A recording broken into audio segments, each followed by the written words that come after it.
Hello everyone, আসসালামু আলাইকুম। কেমন আছেন সবাই? আশা করছি সবাই খুব ভালো আছেন।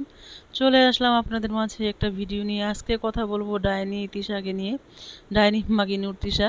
তো ডাইনি মাগিনুর তিশা যে 17 দিন 18 দিন শাশুড়ির সাথে কথা না বলে থেকেছে ঝগড়াঝাটি করে, সেটা কিন্তু ইউটিউবে একদম প্রমাণিত হয়ে গিয়েছে। যতই সে নাকে কান্না করে এই ভিডিও বানাক না কেন যে শাশুড়ির সাথে কথা বলে নেই, সেটা কতটুকু সত্য কতটুকু মিথ্যা, এটা সে যতই না বলুক না কেন, সত্য কোনোদিন চাপা থাকে না বন্ধুরা। তো এই যে মাগিনুর, এই যে তিশা, ডাইনি নানি তিশা, তো সে 17 দিন নাকি শাশুড়ির সাথে কথা না বলে থেকেছে। 17 দিন শাশুড়ির সাথে কথা না বলে পদ্মা চরে গিয়ে হা হি হি করে আনন্দ ফুর্তি করে স্বামীকে নিয়ে থেকেছে। এদিকে শাশুড়িটা না অনাদরে থেকে থেকে ধুকে ধুকে তারপর মরলো। তো এই তিশা যতই কিছু বলুক না কেন, কথাগুলো যে সত্যি সত্যি। এদিকে দাঁতের বাগানের অবস্থা কি বলেন? দাঁতের বাগান দেখেন, মেয়ে নামের কলঙ্ক।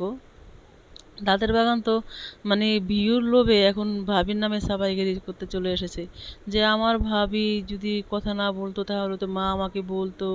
আরে ভাই রে ভাই, তোদেরকে চিনা আছে? তোরা যে ভিউর জন্য এখন মানে এখন ভাবছিস যে ভাবির নামে কথা বললে আমার হয়তো ভিউ কমে যাবে, এরকম ভেবে হয়তো এখন কথাগুলো বলছি না। কিন্তু এদিকে গোবর টোকানি খুকি যে সব কথা সত্যতা ফাঁস করে দিয়েছে এদিকে, সেটা তো তুই দেখেছিসই, তাই না?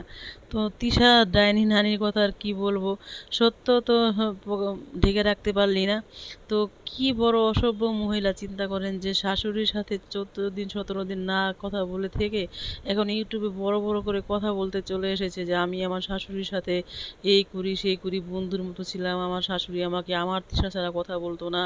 তো পাড়া প্রতিবেশী নাকি তাকে খুব পছন্দ করে।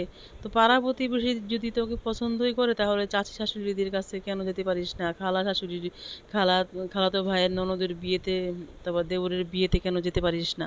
তো সেটা তো ইউটিউবের সবাই জানে না। তোরা যে একটা নোংরা পরিবার, তোরা যে একটা পদ্মার চরের নোংরা পরিবার, পদ্মার চরের বায়দানি পরিবার, মানে পাছা দুলিয়ে দুলিয়ে নাচ করিস যে কোনো বিষয়ে। সব বোনের একই অবস্থা, দুটো করে বিয়ে, বোনেদের, প্রত্যেকটা বোনের দুইটা তিনটা করে বিয়ে।